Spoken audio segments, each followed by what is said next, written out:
Hey everybody, Smart Silver Stacker here. Welcome to another Smart Silver Stacker live stream. And in today's video, we're going to talk about how the de-dollarization trend is alive and well and the latest development on that front. I know here in the US, all eyes have been on the debt ceiling and the debt deal that they're working on in Congress. But meanwhile, around the world, the dollar is continuing to lose ground. And so we're going to get into that.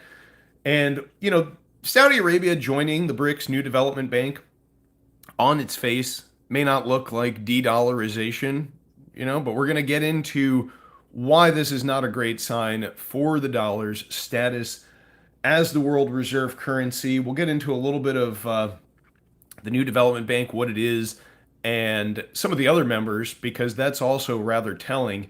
And, I think this year, 2023, is going to go down in history for a lot of reasons, but not the least of which will be what has happened to the dollar and the dollar status as the world reserve currency. Now, we might not be losing that status this year, but the ground certainly seems to be, or the groundwork rather, seems to be getting laid for that to occur. The debt ceiling means nothing. The uniparty will go on slaving us. That's Sam Evans in the chat there. And yeah, that sounds about right. And also, while we're at it, before we dive into this story regarding Saudi Arabia and the BRICS New Development Bank, I also want to point out that this inability here domestically in the US to raise the debt ceiling among the politicians, it's also not great for the dollar. It doesn't instill confidence around the world globally when the leadership in this country can't seem to come to an agreement to avoid defaulting on US debt. So that also is a fairly ominous sign. Now, today's video is sponsored by SD Bullion. You can check them out with the link down in the description. They're giving away a box of 2023 Silver Eagles. You can see the details for that at sdbullion.com/sweepstakes. So head over there and check that out after this live stream. Okay, let's get right into the story. So the New Development Bank, this is a bank that was established by the BRICS nations. That's Brazil, Russia, India, China, and South Africa. They first agreed to start this bank back in 2014. I believe it opened its doors in 2015. And yesterday they kicked off a two-day annual meeting, and they're considering Saudi Arabia's application to join the New Development Bank. Now, the purpose of the bank, it was established as an alternative to Western financial institutions. So think the World Bank, the IMF. This New Development Bank is centered in China. I believe the headquarters is in Shanghai. And this Saudi Arabia's application to join them is ominous for the dollar for a number of reasons. Now, we've gone over the de-dollarization story quite a bit this year. However, we are approaching a inflection point here. I believe the inflection point is going to come in August.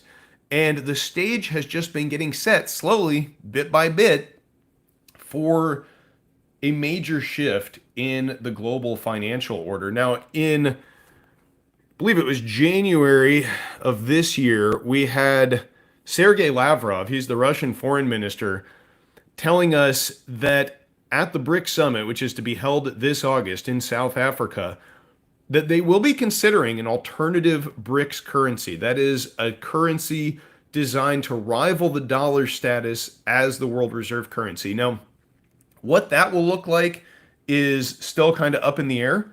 Will it be a basket of BRICS currencies? Will it be backed up by commodities? Will it be backed up by gold? Will it be a CBDC of some sort? Who knows? I mean, it could take one of many forms, but it likely will have to do with the BRICS New Development Bank. That will be the institution which issues and handles the lion's share of the work in terms of establishing this currency. I mean, they've already got their bank in place. Now it's just a matter of time until they get their currency. And so the fact that Saudi Arabia wants to join the New Development Bank, it's just another stepping stone on our way towards the end of the petrodollar system. It's the system by which Saudi Arabia only prices their petroleum exports in US dollars. And it is another major stepping stone on this road to a multipolar world order where the dollar loses its preeminence. I mean, it doesn't mean the dollar is going away anytime soon. We're going to have the dollar very likely for a long time to come, but it's going to lose market share. And that's a real problem for the US because, I mean, just look at the debt ceiling issue. You know, we're heading on $32 trillion in debt. Very likely they're going to be raising the debt ceiling here. I mean, I guess a deal hasn't quite been reached there, but my forecast is that they will raise the debt ceiling, they will borrow more money.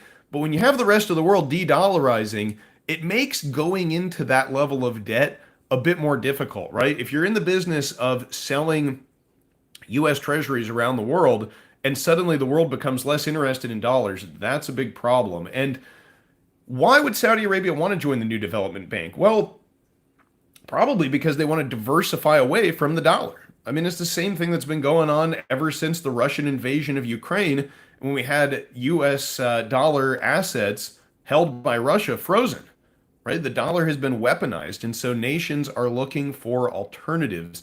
One of the things about the New Development Bank, which is interesting, is they provide a significant portion of their financing in local currencies, so in non-dollar currencies. I think it right now at the current state, something like 22% of BRICS New Development Bank loans are issued in local currencies, and their goal is to get that up to 30% by 2026. So, you know, this is not an overnight death of the dollar, but it is a death by 1,000 cuts.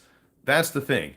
And this is just another step in that direction. And I think in August, we're going to witness another major development as that BRICS currency gets unveiled, and also as Saudi Arabia possibly joins BRICS as a member. So we get this BRICS Plus. This is a story from oilprice.com published yesterday about new China, Russia, Iran, and Iraq agreements. So Moscow signed 10 cooperation agreements with Iran for the oil sector on the 18th of May. China began signing new agreements with these nations on May 23rd. China is expanding its influence into the Middle East in a very big way, and Russia as well. Russia has closer ties with Saudi Arabia now. China is Saudi Arabia's #1 trading partner and also the top purchaser of Saudi oil. Now, I'm not sure who supplies more oil to China right now, whether it's Saudi Arabia or Russia. They kind of keep switching back and forth, vying for that top supplier to China position. But the point is that these folks are reducing their dependence on the U.S. I mean, Saudi Arabia trades a lot more with China than they do with the United States. And also, you know, one of the other things we've seen is more military cooperation between these organizations. We had a military air show last year hosted by the Chinese where the Saudis bought billions of dollars worth of weapons. And that was a big move up from previous, purchases. I'm going to the chat here real quick. The dollar has already frequently been weaponized against other states and their subjects.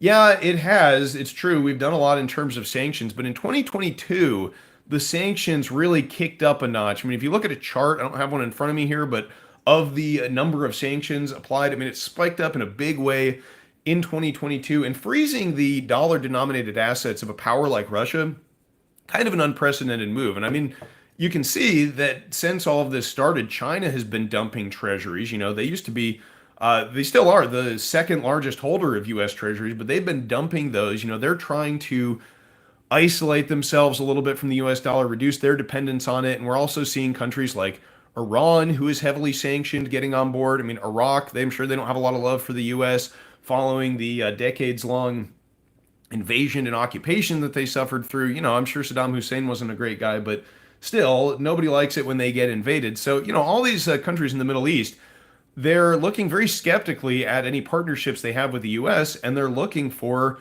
new allies, and they're headed towards China and Russia and the BRICS organization. Now, if you remember, this is a story from December. This was China's Xi calls for oil trade in yuan at Gulf Summit in Riyadh, and that was the Gulf China conference that was in December with Xi Jinping. He was calling for the settlement of oil and gas trade out of these Gulf countries in yuan through the Shanghai Natural Gas and Petroleum Exchange. And so, the fact that Saudi Arabia now is joining the BRICS Bank, we're all headed towards this period where we have a petro yuan, rather than a petrodollar system. I mean, it wasn't too long ago that China purchased some UAE gas in yuan. Remember that? Yeah, got a few people in the chat saying they caught the live stream. Thank you, everybody, for tuning in. If you're enjoying this information so far, please do smash that like button. Consider subscribing to the channel if you haven't yet. And if you're tuning in later, leave us a comment. Always appreciate hearing from all of you about what you think about this new development. Now, you've got to realize that when you have organization like BRICS, they control a large portion of world commodity production. They have a big chunk of world GDP. G7 GDP as a percentage of global GDP has been on the decline, whereas the BRICS nations are on the way up. And this is a list, this is from Wikipedia, of oil production, its countries ranked by oil production. Now let's take a look at this. We've got the US in number one position. And that's important, but also you got to keep in mind that the US consumes a tremendous amount of oil as well. We are still net importers. And we've got Saudi Arabia in the number two position there, Russia in number three, Iraq in number five, China in number six, and the UAE in number seven, Iran in number eight, and Brazil in number nine. So, you've got BRICS members or potential BRICS plus members in control of a huge percentage of global oil production. This is the world's most important commodity. Keep that in mind. Petroleum is an extremely important commodity and everybody needs it. And right now, if you want to buy oil from OPEC, guess what you got to do it with? You got to do it with dollars. But the UAE also, by the way, just joined the BRICS Development Bank. Some other countries that have done that are Bangladesh and Egypt. So we've got the BRICS Development Bank swelling its ranks. Now Saudi Arabia is getting on board. Iran is putting in a bid to join the BRICS nations in August, along with Saudi Arabia. So, it's no coincidence that we see things like Saudi Arabia joining the BRICS Development Bank, and also, China coming in and just in time brokering a peace deal between Iraq and Iran, something the U.S. hasn't been able to do for, decades. And, maybe the U.S. doesn't want peace between Iraq and Iran. I think, we have more of the divide and conquer methodology in the Middle East. We try to play these folks off against each other. One thing I heard, I mentioned that there are some border conflicts going on right now between the Taliban and Iran. And somebody left a comment on that video saying, maybe the U.S. left all these weapons behind in Afghanistan for the Taliban, specifically for that purpose, so that they could harass Iran with them. And I wouldn't say that that's outside of the realm of possibilities. Might be a little bit tinfoil hattish, but, just remember that back in the 50s, it was the CIA and MI5, British intelligence, that orchestrated an overthrow of the Iranian government. And that is not tinfoil hat. That is a matter of history. The democratically elected prime minister of Iran, Mohammad Mossadegh, had participated in this plot to nationalize I think the Anglo-Iranian Oil Company was the name of it, basically BP. It's owned by the British. And they tried to nationalize it. And what the British intelligence and the CIA did, they sent operatives over there with a couple $1 million, hired a bunch of street thugs to have stage protests in the streets. They put the Shah in power, and they put Mossadegh, the democratically elected leader, under house arrest. So, U.S. machinations in the Middle East go back a long way. And I'm not saying that the Chinese or the Russians are, benevolent actors in any of this. I think that they're more opportunistic. But the important thing is here, they are extending their influence into the Middle East in a dramatic way. And let's see, T-Roy said America just did a coup in Peru. I know they were having some civil unrest there. I'm not too familiar with that situation there, but coups in Latin America, that's also pretty much SOP for the U.S. I'm not saying the thing in Peru was, I don't know, I got to read about that, I guess, but the point is here that the Middle East is slipping out of the U.S. grasp after, years of control through things like the petrodollar system. We give weapons and military assurances to Saudi Arabia, and they sell their oil in dollars. But that's probably coming to an end. And that's important too, because, that system whereby you need dollars to buy OPEC oil. That creates a huge organic demand for dollars around the world. And if that system comes to an end, well, a lot of those dollars are going to come flooding back into the US, and we're going to see inflation move up in a tremendous way. And I mean, inflation's already elevated because of our domestic policy, because of the Fed's monetary policy, because of fiscal policy. But if we lose the ability to export our inflation around the world, it's going to make what we've experienced so far look like child's play.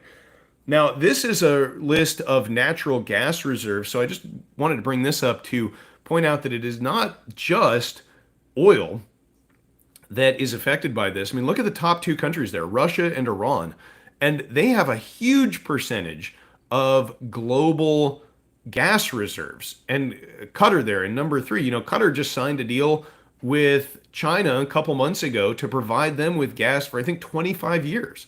Now you got the US in the number four position there, but Saudi Arabia, China, UAE, Venezuela, Nigeria, all in the top 10. These are not exactly Western friendly countries. I'm not sure where Turkmenistan stands. They're a Central Asian country. I imagine they're probably part of these, Asian security organizations that China has been creating and expanding over the past decades. I'm not 100% sure about that. Maybe if you know, you can leave me a comment below to let me know about Turkmenistan.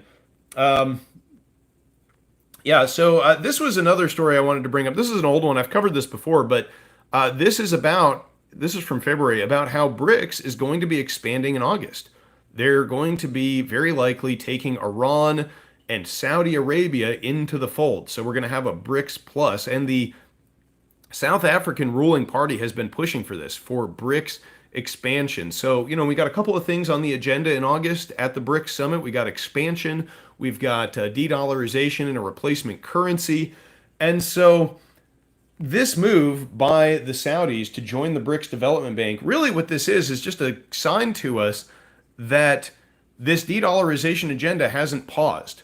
It hasn't stopped. Just because we've been focused in the US here on the debt deal, and we've been focused on, the Ukraine war and what's going on there, around the world, nations are continuing to plan to de-dollarize and to reduce their dependence and their exposure to the US dollar. So this is a major development, Saudi Arabia joining the BRICS Bank.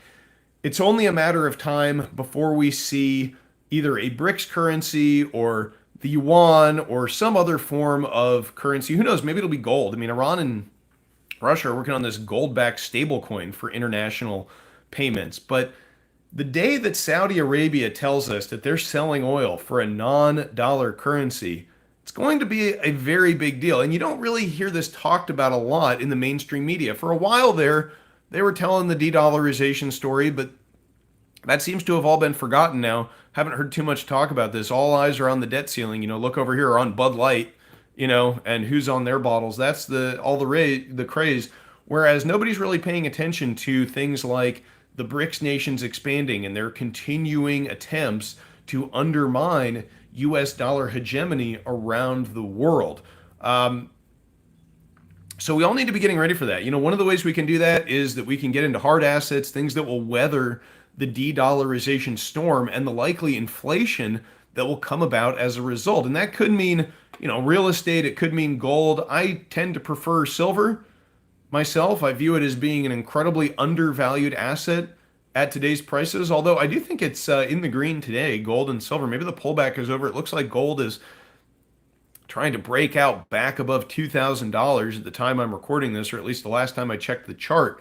So we will have to see. But I view any pullbacks at this point as a buying opportunity in the metals because this trend of de-dollarization globally, I mean, yeah, it's death by 1,000 cuts. Nothing has fallen apart yet. And I don't think the dollar is going to disappear, right? But the dollar doesn't have to disappear to unleash massive inflation in the US. All that has to happen is for investors and for US citizens and for people around the world to lose confidence in the dollar as a safe store of value. And we're already witnessing that because of the dollar weaponization, the things that are driving these developing nations into the arms of the BRICS organization. And they are going to represent a meaningful rival to the G7 and the West as we head into the remainder of this decade. So that's pretty much it for today's video, folks. I do appreciate all of you tuning into this live stream. Stay safe, everybody. Make sure you're getting into hard assets. Keep an eye on the BRICS nations and on what Saudi Arabia is doing, because that day comes when Saudi Arabia says, yeah, we're taking yuan for oil, or yeah, we're taking the new BRICS currency for oil. It may be too late to get your hands onto hard assets like precious metals. That guy says you were dreaming. Well, yeah, maybe I am.